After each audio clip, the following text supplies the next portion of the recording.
मुख्यमंत्री देवेंद्र फडणवीस दिल्ली दौऱ्यावर आहेत। फडणवीस आणि मोदी यांच्यामध्ये 1 तास चर्चा झाली आहे। मराठवाड्यातील पूर परिस्थितीबाबत चर्चा झाली आहे। राज्याला अधिकची मदत मिळावी म्हणून फडणवीस मोदींच्या भेटीला दिल्ली दरबारी गेलेले आहेत।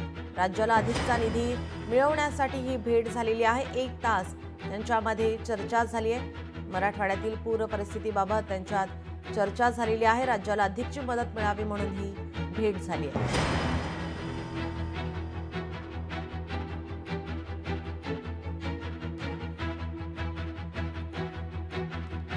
त्यांना एकूण महाराष्ट्रातल्या पूर परिस्थितीची सगळी कल्पना मी दिली, कशा पद्धतीचं नुकसान झालेलं आहे त्या संदर्भात सांगितलं आणि त्यांना ही विनंती केली की आम्हाला NDRFच्या माध्यमातून भरीव मदत करा आणि जेवढी जास्तीत जास्त मदत करता येईल तेवढी मदत आपण करावी।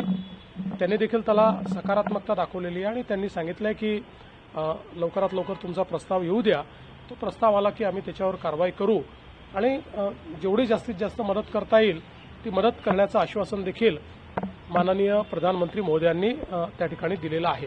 माननीय मुख्यमंत्री जर दिल्लीला गेले आहेत तर आपल्याला समजलं असेल दिल्लीला कशाकरता गेले। माननीय प्रधानमंत्री मोदयांना किंवा अमित भाईंना किंवा आमच्या कृषी मंत्री शिवराज सिंग चौहान या सर्वांना कशाकरता भेटतं माननीय व्यक्ती, तर आपल्या राज्याला भरीव मदत झाली पाहिजे। केंद्र सरकारची राज्य सरकारची दोन्ही मदत घेऊन शेतकऱ्यांना जास्तीत जास्त कसं मिळेल याचा मुख्यमंत्रीजी प्रयत्न करतात आहे। 2 दिवस आमचे आदरणीय मुख्यमंत्री आणि दोन्ही उपमुख्यमंत्र्यांनी प्रत्येक भागाचा दौरा केला, प्रत्येकाच्या अडीअडचणी समजून घेतले। काही निकषाचे विषय असतात, काही निधी संदर्भात विषय असतात।